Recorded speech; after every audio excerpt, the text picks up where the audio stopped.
আমি নিজে দেখছি যে অনেক কনসুলেটে অনেক অ্যাম্বাসিডর যারা বাংলাদেশ থেকে যায়, মন্ত্রী মিনিস্টার, তাদের পিছনে ব্যস্ত থাকে। তারা যদি সঠিক সেবাটা না দেয় তাহলে এত টাকা দিয়ে হাতি বসার তো কোনো প্রয়োজন নাই। এখন বুঝলে আমাদের কোনো লাভ হইতো না, কারণ আমরা ধরা খাইয়েই লাইছি। ম্যাক্সিমাম আর কি 65% মানুষই প্রতারিত হচ্ছে। যতটুকু করার দরকার অতটুকু মূল্যায়ন তারা হয় না, প্রবাসীরা মূল্যায়ন হয় না। পাসপোর্ট অফিসে হয়রানি হতে হয়, এই জায়গায় হয়রানি হতে হয়।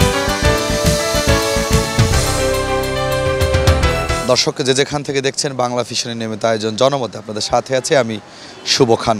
চলমান সমসাময়িক বিষয়গুলো তুলে ধরতে চেষ্টা করি এই অনুষ্ঠানের মাধ্যমে আপনাদের সামনে। আজকের বিষয়, দেশের প্রতিটি ক্লান্তি লগ্নে বিপদে আপদে সরকার এবং সাধারণ মানুষের পাশে থাকে প্রবাসী রেমিটেন্স যোদ্ধারা। কিন্তু এই রেমিটেন্স যোদ্ধাদের পাশে আমরা কতক্ষণ থাকতে পারি বা আমাদের সরকার তাদের জন্য কি ভূমিকা পালন করে? আমরা দেখে থাকি প্রতিটি পদে পদে প্রবাসী যাওয়ার আগ থেকে শুরু করে তাদেরকে হয়রানির শিকার হতে হয়।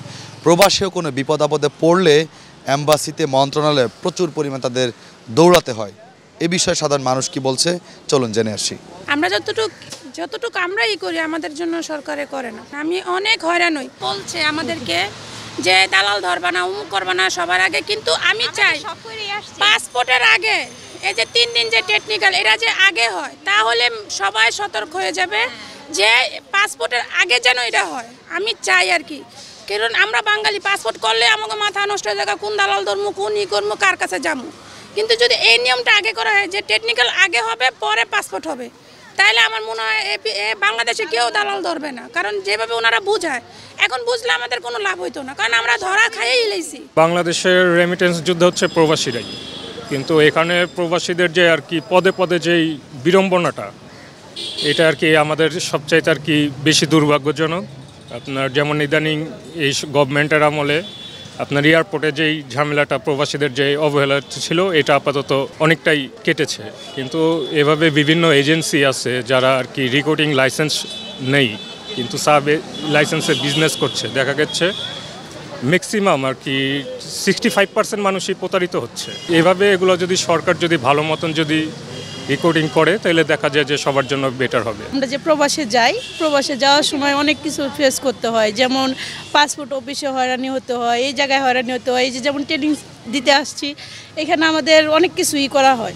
যেরকম যেমন একটা সরকার যদি নির্দিষ্ট একটা মেয়েদের জন্য করে দিত, যে যেমন যে আমরা কোথায়, এই যে যেমন দালাল করে টাকা দিতে হয়, টাকা দিয়ে কিন্তু আমরা বাইরে যেতেছি। সরকার আমাদের জন্য কি করে? সরকারে কিন্তু বলে যে মেয়েদের জন্য এই সুবিধা, মেয়েদের জন্য ওই সুবিধা, মেয়েদের জন্য এইগুলা কিন্তু সুবিধা দেয় না। এটা কিন্তু অনেক বলে যে আমরা মেয়েদের জন্য অনেক কিছু করে থাকি। আমি দীর্ঘদিন প্রবাসে ছিলাম। অ্যাম্বাসি আছে, তারা যদি সঠিক সেবাটা না দেয় তাহলে এত টাকা দিয়ে হাতি বসার তো কোনো প্রয়োজন নাই। আমি নিজে দেখছি যে অনেক কনসুলেটে অনেক অ্যাম্বাসিডর তারা বিভিন্ন রাষ্ট্রীয় প্রোগ্রাম বা যারা বাংলাদেশ থেকে যায়, মন্ত্রী মিনিস্টার, তাদের পিছনে ব্যস্ত থাকে।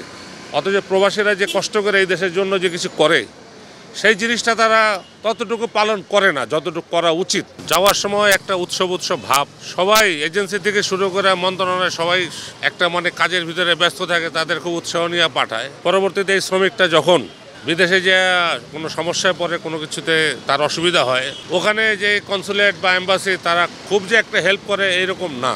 বাংলাদেশের প্রবাসী যারা আছে তারা যে রেমিটেন্সটা পাঠায়, বিগত দিনে দেখা গেছে রেমিটেন্স যখন কমায় দিচ্ছে, তারা পাঠানো সরকারের কোষাগারের সমস্যা হয়েছে।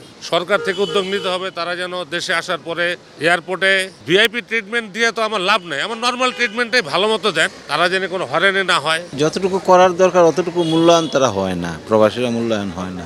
কারণ রেমিটেন্সটা আমাদের দেশে বড় একটা সম্পদ, যেটা আসে বাইরে থেকে। তো যতটুকু ওনারা নিরাপদ থাকার কথা বা বিভিন্ন আইনি জটিলতাগুলো আছে ওগুলা সমাধান করার কথা, ওগুলা গভর্নমেন্টের তরফ থেকে ওই ধরনের আশানুরূপ ফল পাওয়া যায় না।